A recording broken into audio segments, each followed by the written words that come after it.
Iceland's government sought to avoid early elections on Wednesday by picking a replacement for the prime minister who stepped aside to become the first global politician brought down the Panama Papers leaks. Sigmundur David Gunnlaugsson exited on Tuesday after leaked documents from a Panamanian law firm showed his wife owned an offshore company that held millions of dollars worth of debt from failed Icelandic banks. Picking a new prime minister could allow the ruling coalition to remain in power, but the opposition is trying to force a new election with a vote of no confidence in the government, which could lead to a radical political shift. Icelanders, already fed up with the financial and political elite after the 2008 banking crisis wrecked the economy, were expected return to the streets on Wednesday.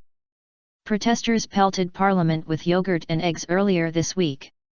"I feel like I am watching a live show of House of Cards," said Erla Gísladóttir, a 32-year-old mother on parental leave. Polls show the anti-establishment Pirate Party in the lead if a new election is called in the country of 330,000 people, a result with potentially wider impact across Europe where mainstream political parties are fending off populists. "We must have a snap election," Pirate Party leader Birgitta Jónsdóttir told Reuters in an interview. "There has been tremendous damage to the reputation of Iceland with this circus."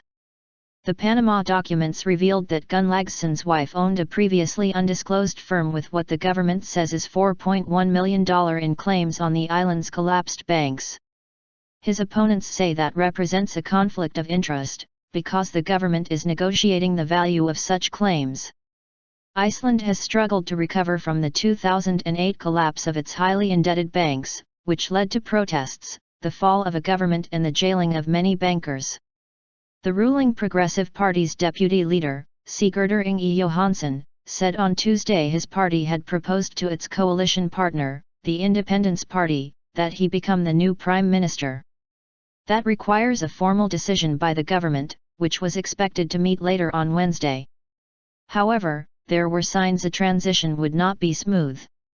A statement emailed on Tuesday night by government spokesman Sigurdur Jónsson said Gunnlaugsson had suggested that Jóhannsson take over as prime minister for an unspecified amount of time. The prime minister has not resigned and will continue to serve as chairman of the Progressive Party, it said. Election demands. Opposition politicians are standing their ground, calling for a vote of no confidence.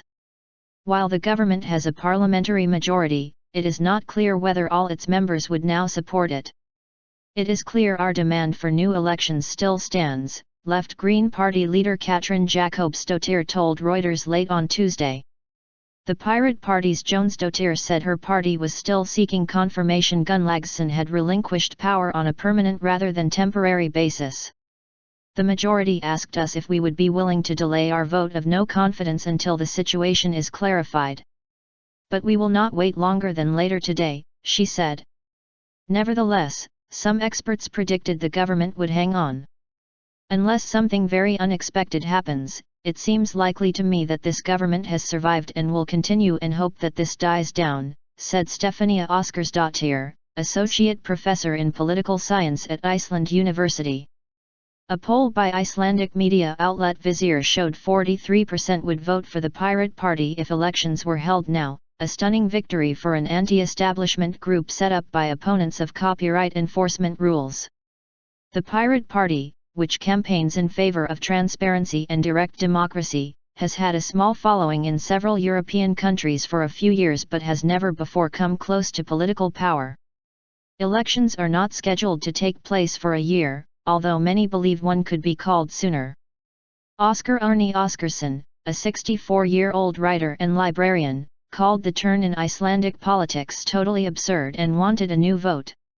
"I think we have just scratched the surface," he said. "I think a lot of things will still emerge." The leaked documents from a Panamanian law firm that specializes in setting up offshore companies were unveiled this week by news organizations around the world, shining a light on the finances of global politicians and public figures.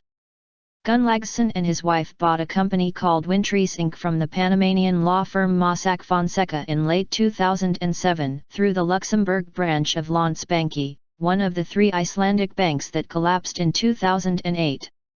Court records show Wintries had investments in bonds in all three of those banks, according to the International Consortium of Investigative Journalists, which coordinated the leak's investigation. It said Gunnlaugsson sold his 50% share in Wintries to his wife for $1 on December 31, 2009, the year he entered Parliament, and violated Iceland's ethics rules by failing to disclose it. In a Facebook post on March 15, his wife Anna Sigurlagsdóttir said she was the sole owner of Wintries' assets, and that her husband had been listed as co-owner due to a mistake by the bank, which she said was corrected in 2009. The money came from the sale of her share in her family's business, she said. Gunnlaugsson has said his wife's assets were taxed in Iceland. The estates of the failed banks agreed with Iceland's central bank and finance ministry late last year on how to wind down their business ahead of lifting Iceland's capital controls. Glitnir said in December it had begun paying creditors, whereas Britain got its final payment from the estate of Landsbanki in January. It was not clear whether Wintries was among those creditors who had been paid.